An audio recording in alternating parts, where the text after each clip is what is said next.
وقال النبي صلى الله تعالى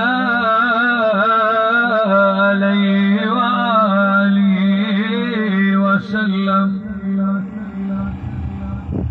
إن الله جعل الحق على لسان عمر إن الله خلق الجنة لمن أساء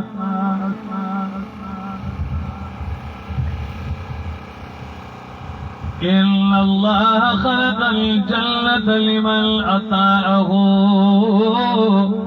وإن كان عبدا حبشيا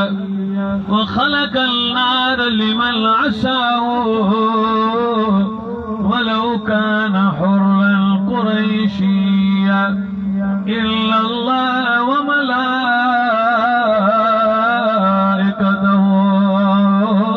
يصلون على النبي يا أيها الذين آمنوا صلوا عليه وسلموا تسليما اللهم صل على محمد وعلى दुरूद शरीफ पढ़ो बुलंद आवाज़ اللهم صل على سيدنا ومولانا محمد صلاة تنجينا بها من جميع الأهوال والآفات وتجزي لنا بها جميع الحاجات وتطهرنا بها من جميع السيئات وترفعنا بها عندك أعلى الدرجات وتبلغنا بها أقصى الغايات من جميع الخيرات في الحياة وبعد الممات إنك على كل شيء قدير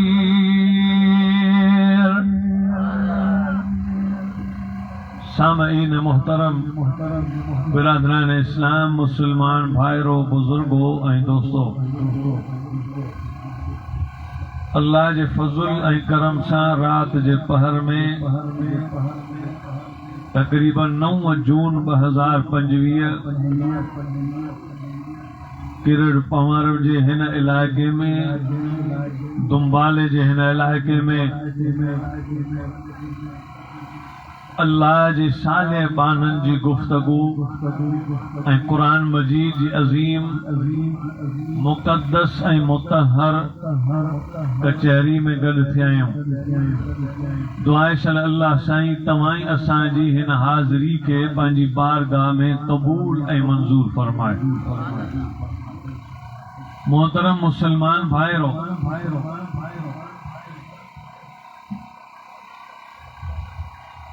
दुनिया में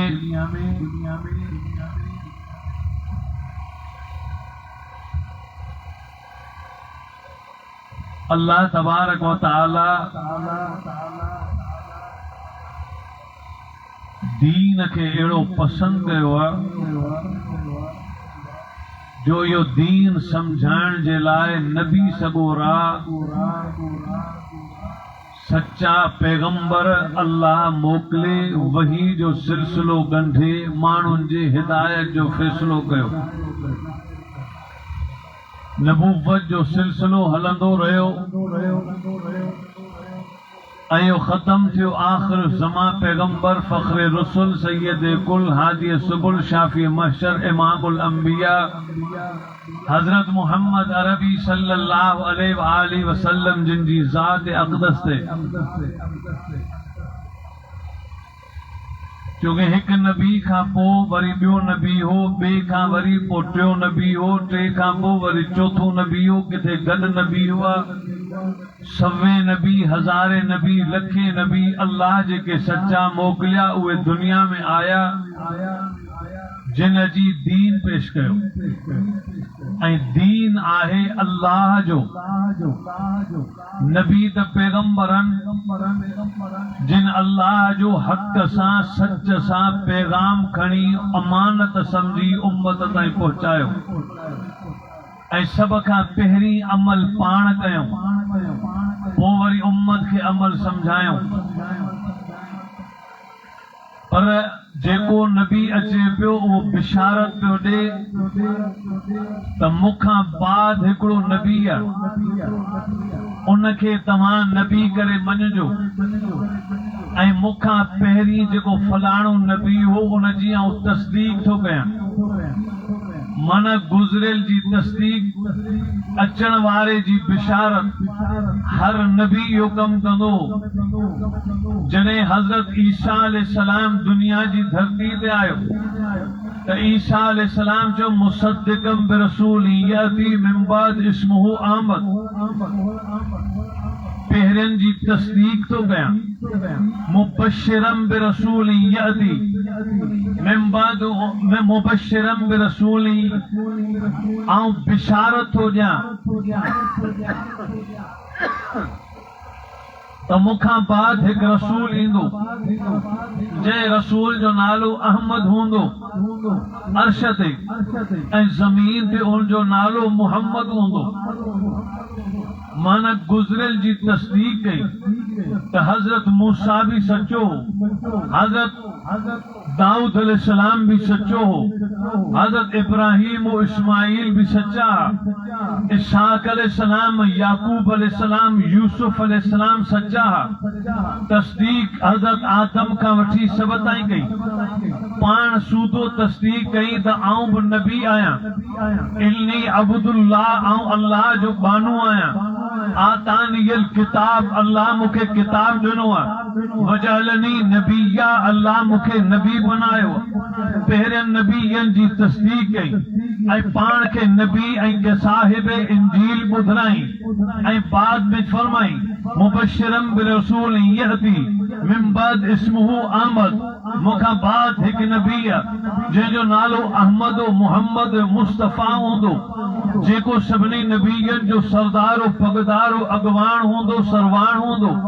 इमामुल अंबिया हूंदो, ख़ातमुन नबीयीन हूंदो। पर जॾहिं नबी मुहम्मद दुनिया में तशरीफ़ फरमा थिया त नबी मुहम्मद सल्लल्लाहु अलैहि वसल्लम त सभिनी जी तस्दीक कई। हर नबी गुज़रियल जी तस्दीक कंदा हा, उन्हनि जी पैरवी में नबी मुहम्मद तस्दीक कई, लेकिन नबी मुहम्मद बिशारत कंहिंजी ॾियनि, छो जो नबी मुहम्मद का बाद को नबी कोन्हे।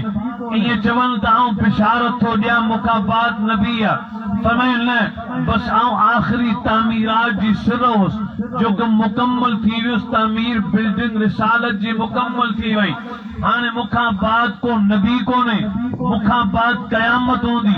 मूंखां बाद को रसूल कोन्हे, मूंखां बाद क़यामत ईंदी, मूंखां बाद हाणे को नबूवत जो सिलसिलो कोन्हे, मूंखां बाद दुनिया खे वेड़ियो वेंदो, क़यामत जो निज़ाम बर्पा थींदो। इन्ही जे करे पाण आंगुरियूं ॿ मिलाए फरमायूं,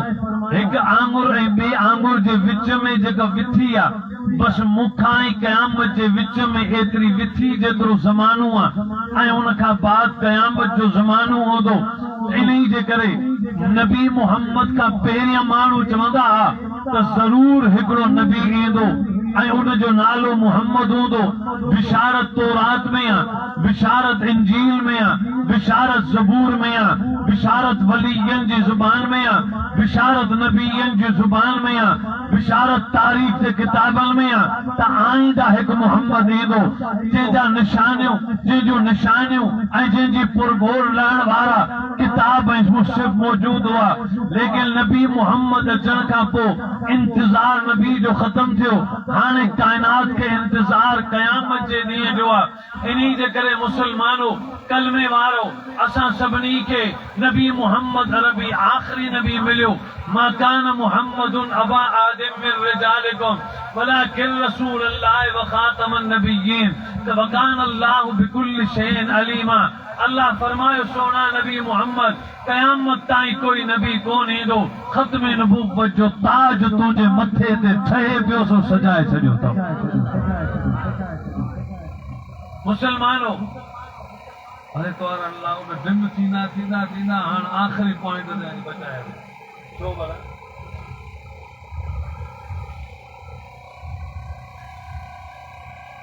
शेत करे हथ कढी छॾ। हाँ अगते कोई तो न कर टोल कोने वायदा जी के गलती तो नहीं आए एम कौन खणी आए एम के जा इन्हें जे करे हाल ही आ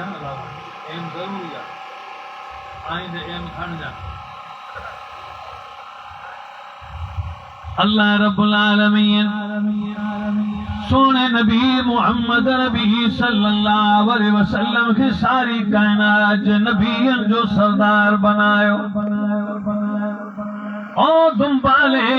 आस पास जी गयूर जमात अल्लाह कुरान मजीद में फरमायो कुरान फरमाए तो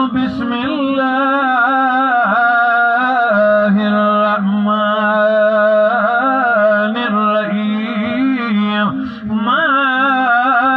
कान मुहम्मदुन अबा अहदिम मिन रिजालिकुम वलाकिन रसूल अल्लाह व खातमुन नबीय्यीन व कान अल्लाहु बिकुल्लि शैइन अलीमा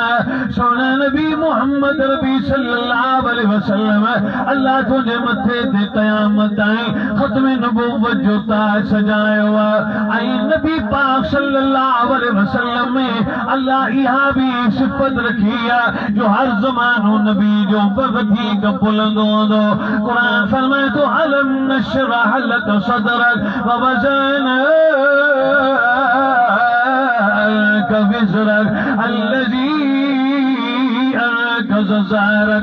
वरफाना लक ज़िक्रक सोना नबी हर मकाम हर जहान में तुझो जिक्र बुलंद कयो वियो जिते भी मुझो जिक्र होंदो उते तुझो भी जिक्र होंदो अज़ान से नजर कर पेरी अल्लाह जो जिक्र होंदो वो मोहम्मद रबी जो जिक्र होंदो तौरात में पेरी खुदा जो जिक्र वो मोहम्मद रबी जो जिक्र होंदो इंजील में पेरी खुदा जो जिक्र वो मोहम्मद रबी जो जिक्र होंदो ज़बूर में पेरी खुदा जो जिक्र वो मोहम्मद रबी जो जिक्र होंदो तौरात इंजील ज़बूर कुरान में पेरी अल्लाह जो जिक्र वो नबी मोहम्मद रबी जो जिक्र होंदो कलमे वारो मुसलमानो याद रखो नमाज में पेरी सना में अल्लाह जो जिक्र तहत्तहियात में दुरूद में मोहम्मद अरबी जो जिक्र मौजूद है सुभान अल्लाह चवा बुलंद आवाज ओ हथ मथे करण जगह थकजी पिया अब्दुल हफीज़ भाई थकजी पियो अलाए भुलजी पियो तॾहिं चओ सुभान अल्लाह बुलंद आवाज सां चओ होशियारी सां पियो पूरो तवज्जो कजो अल्लाह रब्बुल आलमीन नबी मोहम्मद रबी जे जिक्र के बुलंद करण जो बयान कुरान में लिख रहा है वो फरमाए वलल आखिरतु खैरुल लक मिनल ऊला कुरान फरमाए तो वल्लैलि इज़ा सजा मा वद्दअक रब्बुक वमा क़ला वलल आखिरतु खैरुल लक मिनल ऊला वलसौफ युअतीक रब्बुक फतरज़ा वलल आखिरतु खैरुल लक मिनल ऊला हर ज़मानो तुझे उरूज जो बयान सोना नबी हर ज़माने में तुझो उरूज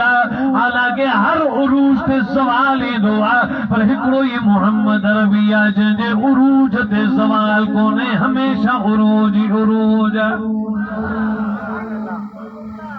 हर उरूज के ज़वाल उंधाए लगी पई बारन में बाकी 6 मिनटन तहज्जुद जे टाइम में बाकी 6 मिनटन उंधाए लगी पई पर शुक्र चंड बरे पियो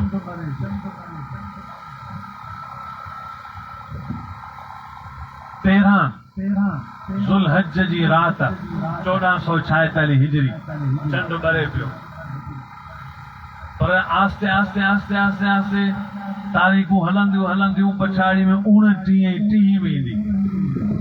तो पोइ सफ़ा ऊंधाए थी वेंदी इहा रोशनी ख़त्म चंड ते आख़िरी तारीख़ुनि में ज़वाल अची वेंदो पर सुभाणे उरूज अथसि अॼु 13 सुभाणे 14 ते उरूज मुकम्मल 15 खां वठी ज़वाल शुरू माना चंड ते ज़वाल सिज सुबुह जो उभरे पियो बचपन शुरू अथसि आस्ते आस्ते रोशनी वधी 12-1 बजे सफ़ा उरूज थी वियो ज़ुहर ते पर ज़ुहर नमाज खां पोइ वरी सिज ते छा अचणु शुरू थी वियो ॾाढा जो ज़वाल शुरू बल्कि ज़वाल जो टेम ई अथसि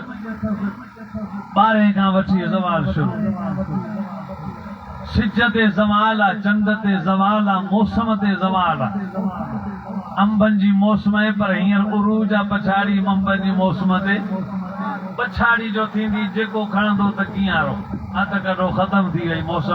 मौसम ते ज़वाल आहे फसल ते ज़वाल आहे इंसान ते ज़वाल आहे हर शइ ते ज़वाल आहे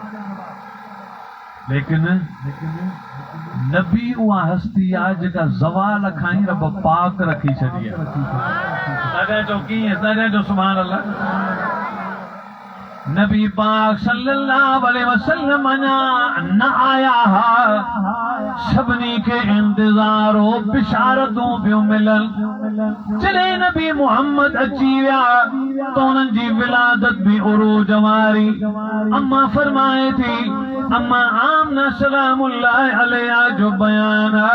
जॾहिं मुंहिंजे पेट में ॿार आयो मूंखे मालूम ई न पियो थिए त मूंखे को अमल आहे का तकलीफ़ कोन हूंदी हुई पर एतिरो ज़रूर हो जॾहिं वात मां ओघराई ईंदी हुई त मोहम्मद पेट में हुजण जे करे वात मां मुश्क ऐं अंबर जी ख़ुशबू ईंदी हुई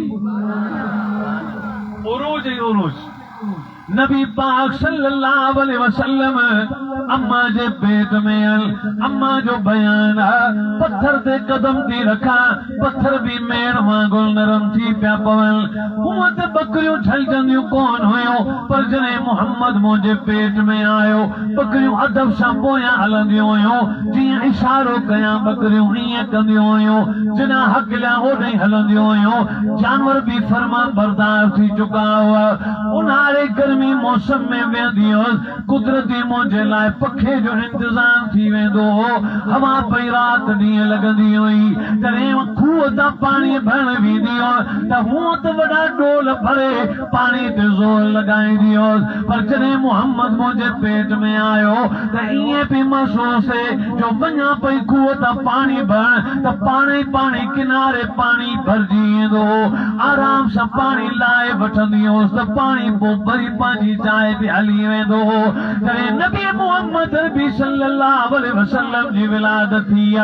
अप्रैल जो महीनो हो 22 तारीख़ हुई 22 अप्रैल 571 ईस्वी हुई सूमर जो ॾींहुं फजर जी अज़ान जो टाइम हो नबी मोहम्मद रबी सल्लल्लाहु अलैहि वसल्लम मके पाक जी पाक धरती जे घर अब्दुल्ला जे में बीबी आमना जी गोद मुबारक में जलवे अफरोज थिया नमूदार थिया ऐं नबी पाक जी विलादत बासादत थी नबी पेट में अम्मा जे में उरूज अथसि ज़वाल कोन्हे वरी जॾहिं विलादत पई थिए त फरमाए थी ॿार ॼाओ त उनजे ॼमण जी ख़बर ई कोन पई समय मूंखे का बि तकलीफ़ कोन थी जो हुन बस सां बीबी सुवेबा हकल कई आमना मुबारक हुजी ॿार ॼमी वियो उरूज अथसि पोइ बीबी सुवेबा चयो त मूं खयो तकड़ में त भला वेंजारियां थोरो या थोरो रखांसि थोरो ॾिसां त सही दीदार त कयां ज़ियारत त कयां जी जो खणी नज़र कयमि त हैरान थी वियुसि पाणी पियो टिमेसि पाक सुरमू पातल आहे नाड़ो कटियल आहे टंगो लॻल आहे तेल मखियल आहे खुशबू लॻल आहे ईअं पियो झरके जो सॼो कमरो खुशबू आहे ऐं सॼो कमरो रोशनदान आहे बसि ईअं नज़र करे जो मूं ॾिठो त हर वक़्तु मोहम्मद अखियूं खोले पियो हीअं आङुर जो इशारो करे अशद जी आङुर खुलियल आहे आसमान ॾे पियो निहारे सम्झ में कोन पियो अचे पर पोइ जी ख़बर पई त उन जो इशारे जो मतिलबु हो त काइनात में हाणे कंहिं ख़ुदा जी ख़ुदाई जो टिंको न वॼंदो काइनात में क़यामत जी सुबुह ताईं आऊं ई मोहम्मद अल्लाह जी तौहीद जी वाखाण आम करे ॾेखारे हाणे बुतनि जो दौर ख़तम हिक खुदा जी इबादत शुरू थींदी इशारो हो रब जे तरफ उरूज ही उरूज आहे पर सिर्फ एतिरो मुख़्तसर समझो असांजो अक़ीदो ईमान क़ुरान फरमाए थो वलल आखिरतु खैरुल लक मिनल ऊला ऐ सोना नबी तुंहिंजो अगलो मरहलो पहिरें मरहले खां वधीक कवी हूंदो मतलब ही वल आखिरतु खैरुल लक तुंहिंजे लाइ आखिरत वधीक भली आहे इन जो मतलब ही त नबी मोहम्मद मां जे पेट में आहे पर उन खां वधीक मरहलो नबी जे ॼमण जो आहे नबी जो ॼमण त बरहक आहे पर वरी वधीक मरहलो नबी जे बचपन वारो आहे जो बकरियूं भी अदब सां पियो हलनि जे बीबी शीमा रज़ी अल्लाह अन्हा सां नबी पाक बकरियूं चारण पिया वञनि बीबी शीमा जी बीबी हलीमा खे आवाज़ थी ॾे त जेको अम्मा अजीब मंज़र ॾिसी आई आहियां जेको बगड़ रोज़ानो बकरियूं चोरी करे खणी वेंदो हो वात में झले खाई वेंदो हो पर अॼु मोहम्मद मूंसां गॾु हो असां त वण जे हेठां वेठा हुआसीं पर उहो बगड़ चीरींदड़ फाड़ींदड़ अची करे असांजे बकरियुनि खे चारे पियो ऐं बकरी जो ॿार निकिरी वई त वरी तकड़ में उन बकरी खे वराए धरण सां मिलायईं अॼु बगड़ खाए त कोन पियो पर उहो बगड़ ॼण त चौकीदारी पियो करे कंहिंजे करे जो ॿार जेको हो न बीबी शीमा सां गॾु इमामुल अंबिया उन जे सदके ई बगड़ बि ताबे थी चुका हुआ तो हुनजे ॼमण खां हुनजो बचपन आला वरी बचपन खां वठी नबी पाक जो छोकरापन हुजण जो वक़्तु आला बुलूगत जो वक़्तु आला पर जॾहिं नबी पाक जवानी में आया तो हुनजे छोकराइप वारे ज़माने खां जवानी वारो वक़्तु आला वरी जवानी में वरी 40 सालनि जा थिया त 40 सालनि जी ज़िंदगी खां 40 साल नबूवत वारा आला पर जॾहिं नबूवत मिलण खां पोइ नबी पाक मके में रहिया 13 साल मके में गुज़ारिया त वरी मके पाक जी हयाती भली पर मके पाक खां वधीक मदीने वारा 10 साल आला पर जेको नबी पाक ते जॾहिं नबी पाक जो पैगाम नबी पाक ते पैगाम आयो सोना नबी इन्नक मय्यतुन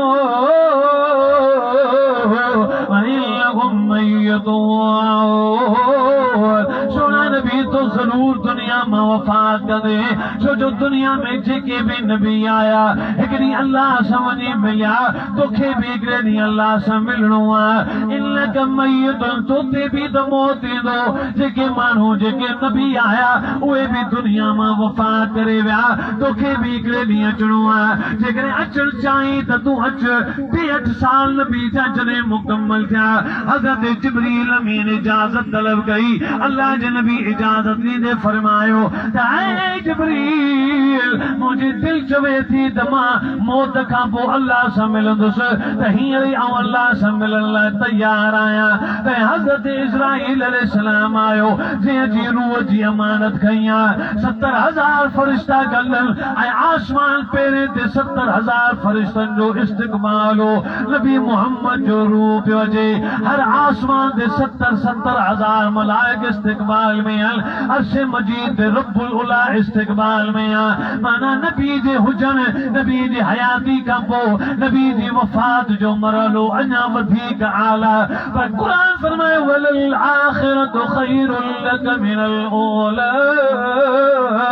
सोना नबी तुझी दुनिया जी हयाती का आखिरत वारी हयाती आला पर जॾहिं नबी पाक रोज़े में त अॼु भी पंहिंजी हयाती में ऐं रोज़े में आला असांजो अक़ीदो ईमान आहे नबी पाक पंहिंजी हयाती में सिर्फ़ पंहिंजी रोज़े में मौजूद आहे पर रोज़े वारी हयाती खां नबी पाक जो क़यामत जो ॾींहुं आला छो जो शफ़ाअत नबी पाक जी हलंदी रोज़े कोसर जा जाम क़यामत जे ॾींहुं हलंदा क़यामत जे ॾींहुं मक़ाम महमूद जो मक़ाम नबी पाक खे मिलंदो दुनिया जी हयाती खां नबी पाक जो क़यामत जो ॾींहुं जो रुतबो आला ज़वाल त किथे थियो ई कोन क़यामत ताईं आला पर जॾहिं नबी सब जन्नत में वेंदा वेंदा जॾहिं मोहम्मद अरबी जन्नत में कदम रखंदो उहो कदम रखण सभिनी नबीअनि खां आला जॾहिं जन्नत में नबी मोहम्मद अरबी वेंदा त वरी उरूज में सभ खां वधीक आला साईं जिन जॾहिं न हुआ तब आला जॾहिं आया तब आला मां जे पेट में तब आला बचपन में भी आला छोकराप में भी आला जवानी में भी आला हयाती में भी आला पर रोजे में आला क़यामत जे ॾींहुं त आला पर मोहम्मद रबी जन्नत में भी आला उरूज ही उरूज सवाल खां पाक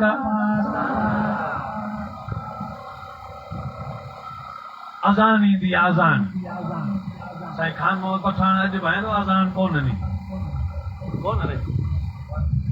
अज़ान जी वई पर वरी हिकिड़ी रकात पढ़ाई नमाज़ पढ़ाईंदा तव्हां अॼु निमाज़ पढ़ाई रकात कोन अज़ान में जीअं बांगो चवंदो आहे थोरो खुली वेठा आहियो जाॻो पिया न तव्हांखे निंड त कोन थी अचे हिकिड़े माण्हूअ खां सवाइ ॿिए खे निंड कान्हे हिकिड़ो माण्हू वेठो आहे अलॻि अकेलो वेठो आहे निंड अथसि बाक़ी ॿियनि खे कोन नालो कोन थो पढ़ा जाॻो था न तो जागी पियो न जेके जागनि था ॾाढा जो सुभाणे अल्लाह हाणे थोरो खुली जवाबु ॾिजो जॾहिं बांगो चवंदो आहे अज़ान वारो अशहदु अल्लाह इलाहा इल्लल्लाह ॿ दफ़ा पोइ वरी छा चवंदो आहे थोरो चई ॾेखारियो तहजुद 12 खां शुरू थींदो आहे हाणे जेकॾहिं तव्हां चवंदो अशहदु अन्न मुहम्मद रसूलुल्लाह इहा शाहिदी तहजुद जे टाइम ते मजमे जे अंदरि साले बाननि जे विच में ॾाढे जी शाहिदी ॾींदो न इहा क़यामत जे ॾींहुं ॾाढी क़बूल थी पवंदी पोइ बांगो छा चवंदो आहे अल्लाहु अकबर पोइ वरी छा चवंदो आहे अशहदु अल्लाह ॾाढा चओ न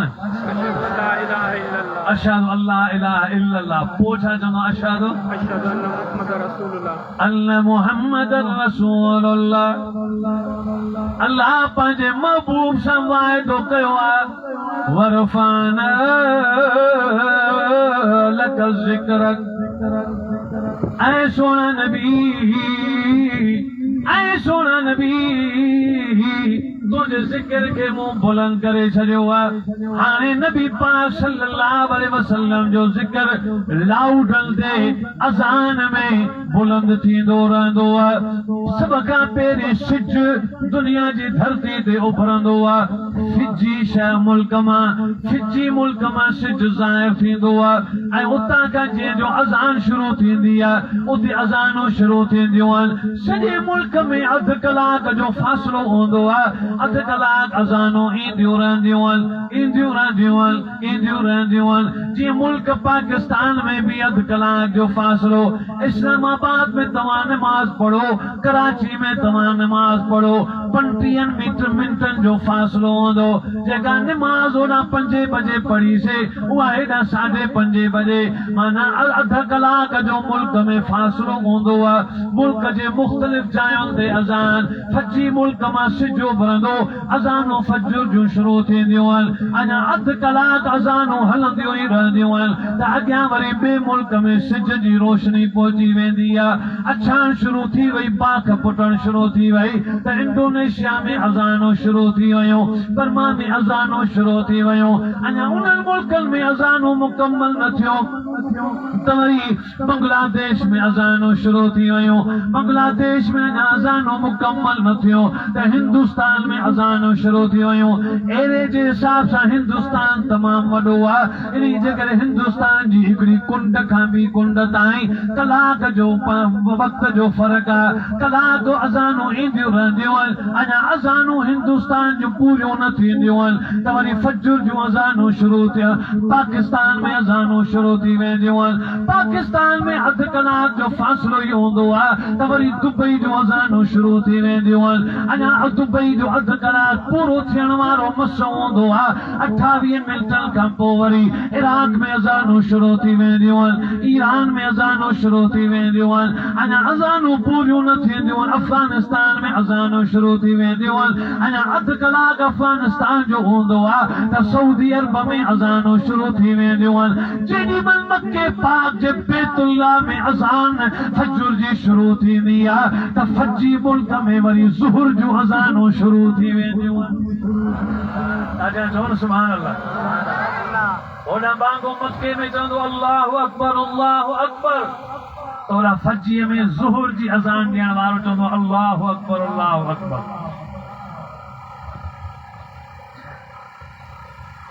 वो तकरीबन ॾींहं जो 3 बजे इंडोनेशिया में ॻाल्हायो 3 बजे असांजो भेण आयो आहे अनीक अदानीक उनजो न्याणो आहे उन ॻाल्हायो भई 3 बजे त मूंखे ॾिनई मूं वरी पुछियोमांसि त ॿियो ख़बर आहे हेॾी मौसम कीअं चई बर्फ़ पई पए साईं सीटर पाता पिया आहिनि कोट पाता पिया आहिनि टोप पाता पिया आहिनि हिन असांजी गर्मीअ में अच्छा पोइ हीअं छा था कयो चई बसि इशा नमाज़ पढ़ी आयो आहियां हाणे मानी थो कयां असां वटि ॾींहं जो 3 बजे होॾां जी इशा नमाज़ पढ़ी आयो आहियां त मूं अंदाज़ो लॻायो त हीअ अज़ानूं गूंजंदियूं रहंदियूं अञा जेॾी महिल सऊदी में अज़ान थी अचे फजर जी त फिजी मुल्क में अज़ान थी अचे ज़ुहर जी त हाणे ही लहर अञा ही त रुॻो सऊदी विच आहे जेतिरा हिन पासे मुल्क अथसि ओतिरा हुन पासे बि अथसि इहा अज़ान अञा अॻिते हलंदी रहंदी त पोयां ज़ुहर असर मग़रिब जूं अज़ानूं ईंदियूं रहंदियूं वरी उते जो पहुचंदियूं अञा इशा मस थींदी त फजर माना 24 कलाकनि में हिकिड़ो मिंट अहिड़ो कोन्हे जो दुनिया जे कंहिं कुंड में मोहम्मद अरबी जो ज़िक्र बुलंद न थींदो हुजे बुलंद ई बुलंद सॼी काइनात जे हर वक़्तु अल्लाह जे महबूब जो ज़िक्र गूंजंदो रहे थो वरफ़ाना लक ज़िक्र असीं ख़ुशि नसीब आहियूं जो असांखे अहिड़ो महबूब मिलियो जो सारी काइनात जंहिंजो ज़िक्र बुलंद पई करे जेकर ते दुरूद पढ़ो था नमाज पढ़ो था रोज़ो रखो था कुरान पढ़ो था बुज़ुर्गनि जे वाइज़नि में अचो था दीनी निस्बत कंदियो था कुर्बानियूं करियो था ज़कात ॾियो था उशर माल मां कढो था सदका ऐं ख़ैरातूं कयो था त पोइ मुबारक हुजे ख़ुशि नसीब आहियो जो तव्हां पंहिंजी तार उन महबूब जे दीन सां जोड़ी आहे जेको महबूब ऐं दीन अल्लाह खे ॾाढो प्यारो आहे पोइ असीं प्यारा आहियूं अल्लाह जा हज़रत साईं बेर शरीफ आरा अब्दुल करीम कुरैशी रहमहुल्लाह अलैह फरमाईंदा त जॾहिं बानू नमाज में पढ़ंदे सजदे में थो वञे त अल्लाह उन सजदे करण वारे बाने ते जहन्नम जी बाहि माफ़ करे थो छॾे छो जे इन्ही जे करे सबब इहो आहे त अल्लाह खे मुहम्मद सां प्यार आहे जीअं मोहम्मद जे जिस्म सां प्यार आहे तीअं मोहम्मद जे इस्म सां प्यार आहे ऐं बानू जॾहिं को बि सजदो कंदो आहे त सजदे वारे टेम ते उन जे जिस्म ते मोहम्मद लिखिजी वेंदो आहे त इहो इस्म मोहम्मद थियो सजदे में तव्हां सजदो कंदो न त असांजो मथो थींदो मीम कुला थींदा हा कुलनि खां वठी हथ ताईं इहो ॿांह आहे न इहा हा थी थिए तव्हां तजुर्बो कजो हा थी थिए कुलनि खां कुलो हा थो थिए टूटियूं मीम थियूं थियनि ऐं पोइ वरी पोल जेका आहे मीम थी थिए त वरी पेर जेके न दाल वांगुरु थी था वञनि सॼो इस्म मोहम्मद ठही थो वञे अल्लाह जीअं मोहम्मद सां प्यार पियो करे जीअं मोहम्मद जे जिस्म सां प्यार पियो करे जीअं मोहम्मद जे इस्म सां प्यार पियो करे तीअं ताबेदार निमाज़ी जे सजदे में उन बाने सां बि प्यार थो करे इंशाअल्लाह 5 वक़्त निमाज़ मोहम्मद जे इश्क में ज़रूर पढ़ंदासीं इंशाअल्लाह ताला और अल्लाह से अमल जी तौफीक ईमान नसीब करे हिकिड़ो अर्ज़ अथव ओ नूर हसन जे प्रोग्राम कयो आहे रब साईं जे नौजवान जी मेहनत खे क़बूल करे बेचारो नौजवान भाई नूर हसन साहब हीअं त कॾहिं माशाअल्लाह वॾड़ो थी विया मूंखे जंहिं ज़माने में पहिरीं दर्से ते घुराई त ॾाढी कोन हो संडो छोकिरो पर जलसा कराईंदो इहो नूर हसन हाणे इनखे बि ऐं तव्हां सभिनी खे या गुज़ारिश आहे हक़ जे आलिमनि जो जमीयत उलमा इस्लाम जो साथ ॾियो तो इंशाअल्लाह ताला ताजे जो इंशाअल्लाह सब चवंदा इंशाअल्लाह साथ ॾींदो आलिमनि जो हक़ जे आलिमनि जो साथ ॾियो खुदा जो कसम जमीयत उलमा इस्लाम सिर्फ मजहब न मजहब जी चौकीदारी पई करे मस्जिदुन मदरसन आलिमन सालिहन मरकज़न जी चौकीदारी त करे पई पर हिन धरती सिंध जी चौकीदारी पई करे इंशाअल्लाह ताला फलस्तीन जे सिफ़ में बीठल जमायत सिर्फ हिकड़ी जमायत है पाकिस्तान में जमीयत उलमा इस्लाम हिकड़ी जमायत है फलस्तीन जे हक़ में फलस्तीन सां गॾु बीठल उन्हनि जे दर्द खे पंहिंजो दर्द समझण वारी ऐं पूरे मुल्क मां चंदो करे उन्हनि जे राशन जो इंतजाम करे उन्हनि खे पहुचाइण वारी जेकॾहिं का जमायत आहे त जमीयत उलमा इस्लाम ऐं इसराईल मुर्दार जे मुंहं ते मुर्दाबाद जो नारो हणी ऐं उनखे मुर्दाबाद वारी लत हणण वारी जेकॾहिं जमायत आहे खुदा जो कसम आप जमीयत उलमा इस्लाम अज कई तारीख है जून जी 15 जून ते हैदराबाद में बड़ी कॉन्फ्रेंस है उन कॉन्फ्रेंस जो नालो आहे इसराईल मुर्दाबाद कॉन्फ्रेंस माना इसराईल जे बूथ ते छा जो ईमान आहे इसराईल ते लानत करण ईमान आहे काफर खे बुझो ॾियण ईमान आहे काफर जी टंग भञण ईमान आहे जेको फलस्तीन जे बच्चनि सां ज़ुल्म पियो करे जेको मुसलमाननि सां मुहाॾो अटकाए ऐं मुसलमाननि ते बम वसाए अहिड़े ज़ालिम खे थुक हणण बि इबादत आहे अल्लाह जे रसूल कॾहिं बि कंहिं ते लानत कोन कई अल्लाह जे रसूल कॾहिं बि कंहिं ते लानत तो पर यहूदन ते लानत कई जे लान अल्लाहुल यहूद व नसारा इत्तखज़ू क़ुबूर अंबियाइहिम मसाजिदा ये नबी जो फरमान यहूदन ऐं नसारन ते अल्लाह जी लानत आहे इसराईल ते खुदा जी लानत आहे इसराईल जी हुकूमत ऐं इसराईल जे खिंजीर खाइण वारी सूअर खाइण वारी कौम यहूद पलीद ते खुदा जी मार आहे खुदा जी लानत आहे फलस्तीन जी ज़रूर खुदा हिफ़ाज़त कंदो बैतुल मुक़द्दस जी हिफ़ाज़त कंदो उन्हनि जी ज़रूर खुदा मदद कंदो असीं इंशाअल्लाह हर ज़ुल्म ऐं कुफ़र सां टकराए ऐलान था करियूं फलस्तीन जिंदाबाद इसराईल मुर्दाबाद जो इसराईल इसराईल मुर्दाबाद जो मुर्दाबाद जो इसराईल मुर्दाबाद इसराईल मुर्दाबाद जो फलस्तीन जिंदाबाद फलस्तीन जिंदाबाद नारे तकबीर ईमान भला जेके बि पाकिस्तान में पार्टियूं आहिनि वो पार्टियूं जो न पीपी आहे मुस्लिम लीग आहे फलाणी आहे क़ौमी इतिहाद आहे वो घणी असांजी सिंध जा क़ौम पर जेके बि जमायतूं आहिनि तव्हां खां हिकिड़ो सवाल कंहिं हिकिड़ी जमायत इसराईल मुर्दाबाद कॉन्फ्रेंस जे नाले सां का कॉन्फ्रेंस रखी हुजे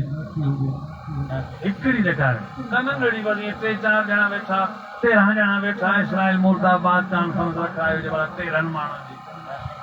जी हीअ जमायत आहे जेका लखनि किरोड़नि खे ग़लती करे तव्हां ॾिसंदो 15 जून ते